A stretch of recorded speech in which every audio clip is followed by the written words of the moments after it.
Consistency and evergreen அப்படின்ற ஒரு டாப்பிக்கை தான் இப்போ பார்க்க போகிறோம். கன்சிஸ்டன்சி அப்படின்னா என்னென்னா, எந்த ஒரு பெரிய யூடியூபர்ஸும் பார்த்தீங்கன்னா அவங்க வந்து ரெகுலராக வீடியோஸ் போட்டுக்கிட்டே இருப்பாங்க. ஒரு ஒரு நேரத்தில் போட்டுட்டு இன்னொரு நேரத்தில் போடாமல், இல்லை ஒரே நாளில் ஒரு 100 வீடியோ போட்டுட்டு 100 நாள் போடாமல், இந்த மாதிரிலாம் யாருமே இருக்க மாட்டாங்க. யூடியூப்பை பொறுத்த வரைக்கும் நீங்கள் எவ்வளோக்கு எவ்வளோ டெய்லி உழைக்கிறீங்களோ அவ்வளோக்கு அவ்வளோ உங்களோட சேனலோட அல்காரிதம் அப்படின்னு பார்க்கும்போது அது தானாகவே முன்னாடி வரும். ஸோ நீங்கள் கன்சிஸ்டன்சியாக இருக்கணும். எவர்கிரீன்னா பார்த்தீங்கன்னா, இப்போ சப்போஸ் ஃபார் எக்ஸாம்பிள் நான் உங்களுக்கு சொல்றேன், நீங்க வந்து ஒரு யோகா போசஸ்லாம் கத்து தரீங்க, யாருக்காச்சும் வந்து யூடியூப்ல வந்து யோகா போசஸ் எப்படிலாம் பண்ணணும் அப்படின்னு சொல்றீங்க. அந்த வீடியோ வந்து இன்னைக்கு வேற மாதிரி மாற போறது கிடையாது, இல்ல இன்னும் ஒரு 10 வருஷம் கழிச்சு வேற மாதிரி மாற போறது கிடையாது. ஸோ இந்த மாதிரி வீடியோஸ் எல்லாம் எவர்கிரீன் வீடியோஸ்ன்னு சொல்லுவோம்.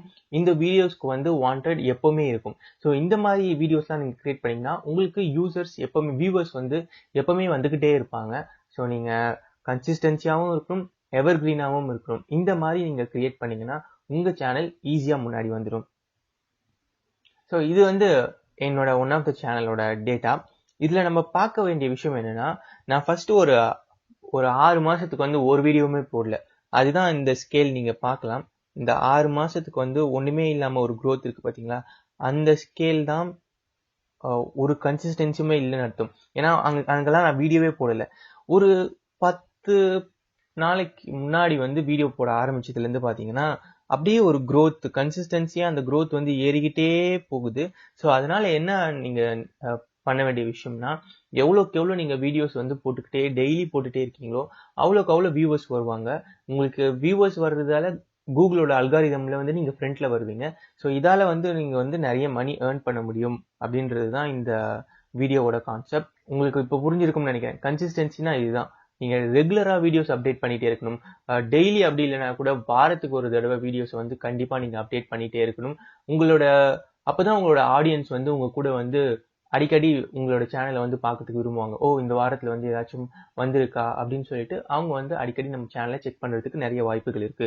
ஸோ கன்சிஸ்டன்சி ரொம்ப ரொம்ப இம்பார்ட்டன்ட்.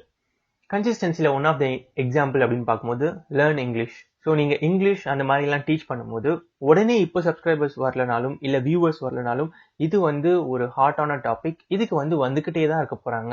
ஏன்னா இது வந்து இப்போதைக்கு வந்து கெட்டு போற பொருள் அப்படின்னு சொல்ல முடியாது. ஏன்னா இந்த மாதிரி ட்ரெண்டிங்கான டாபிக்ஸ்லாம் பாத்தீங்கன்னா அந்த ட்ரெண்ட் எப்போ ஆகுதோ அப்போ மட்டும்தான் அந்த வீடியோஸ் வந்து வைரலா போகும்.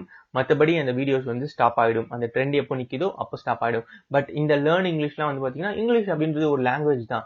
அது வந்து மாற போறது எதுவுமே கிடையாது. அதோட ஸ்ட்ரக்சர் அப்படியே தான் இருக்க போகுது, கிராமர் அப்படியே தான் இருக்க போகுது, எல்லாமே அப்படியே தான் இருக்க போகுது. ஸோ நீங்க அதை பத்தி கவலைப்பட தேவையில்லாம ஒரு டாபிக் தான் இந்த லேர்ன் இங்கிலீஷ் அப்படின்னு சொல்றது. How to make cake. So இந்த ஃபுட் அப்படிலாம் நீங்க ப்ரிப்பேர்லாம் பண்றீங்கன்னு வச்சுக்கோங்களேன், அதுக்கு தேவையான பொருட்கள் அப்படியே தான் இருக்க போகுது. இன்னைக்கும் அந்த கேக் நீங்க செய்யலாம், 10 வருஷம் கழிச்சும் அதே கேக்கை நீங்க செய்யலாம். நம்ம இத்தனை வருஷமா சாப்பிட்டுட்டு தான் வரும், அதுல எந்த சேஞ்சஸுமே நம்ம வரல. இருக்க பொருளை வச்சுதான் நம்ம டிஃப்ரெண்டாவே பண்றோமே தவிர ஒரு புதுசான பொருளை நம்ம உருவாக்கி கண்டுபிடிச்சு எதுவுமே பண்றது கிடையாது. ஆண்டாண்டு காலமா வர ஒரே இன்கிரீடியன்ஸ், அந்த ரைஸ்னா வந்து பாத்தீங்கன்னா இப்ப சமைக்கிறது பிரியாணினா ஒரு ரைஸை போடுவோம், அதுக்குள்ள அந்த இன்கிரீடியன்ஸ் எல்லாம் இருக்கும், அது எல்லாத்தையும் போட்டு ஒரு பிரியாணி அப்படின்றது மாதிரி பண்ணுவோம். But different types of biryani இருக்கு, அதுக்கு அந்த இன்கிரீடியன்ஸ் தான் மாறப்போகுது. அது வந்து இந்த உலகத்துல ஆல்ரெடி இருக்க பொருள் தானே தவிர புதுசா எதையுமே நம்மளா கிரியேட் பண்ண போறது கிடையாது. மோஸ்ட்லி இந்த ஹவு டு அப்படின்ற சேனல்ஸ் எல்லாமே எவர்கிரீன் தான்.